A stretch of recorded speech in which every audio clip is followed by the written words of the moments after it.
The action that we're taking through fast-track legislation. New Zealand needs more homes, it needs more infrastructure, more renewable energy and more jobs and more growth.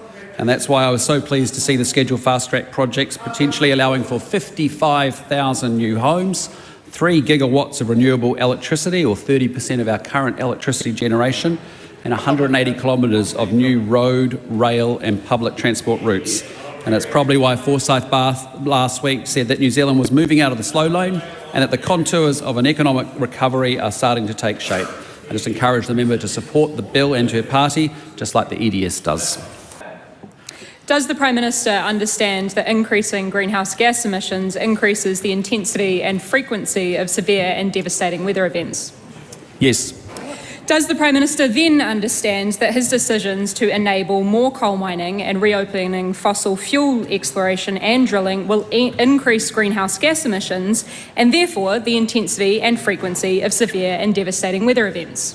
What I understand is that ending the oil and gas ban and creating the so-called just transition just led to the loss of domestic gas production and the importation of foreign Indonesian coal, making global greenhouse gas emissions worse.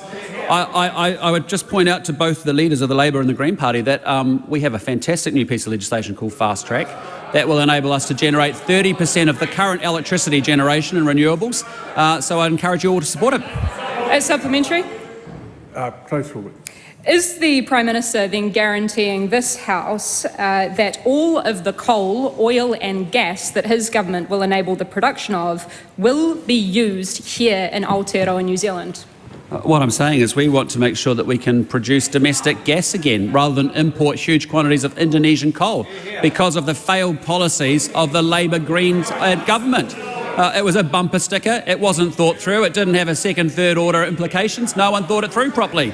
We like to have a plan and we're going to get it done. Commentary.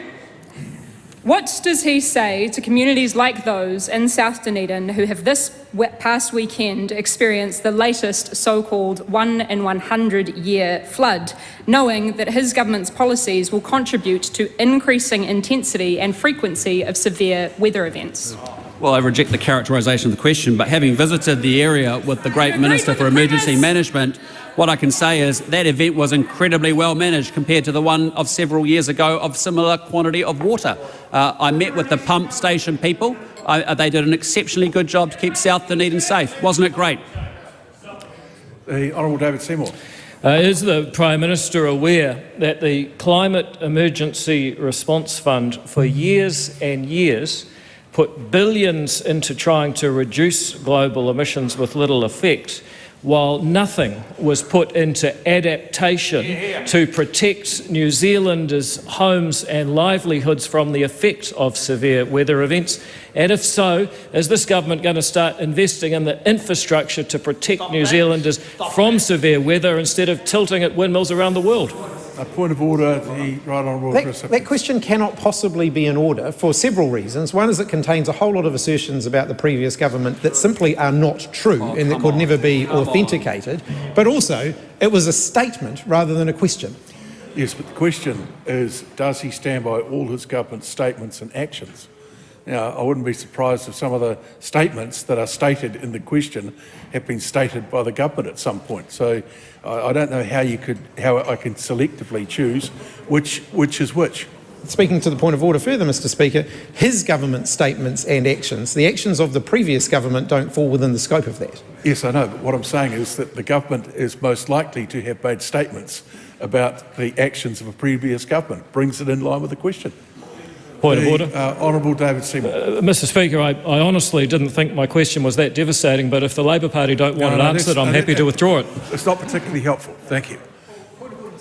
Yep. I wonder if David Seymour could indicate which standing order he was referring to with the point of order he just made.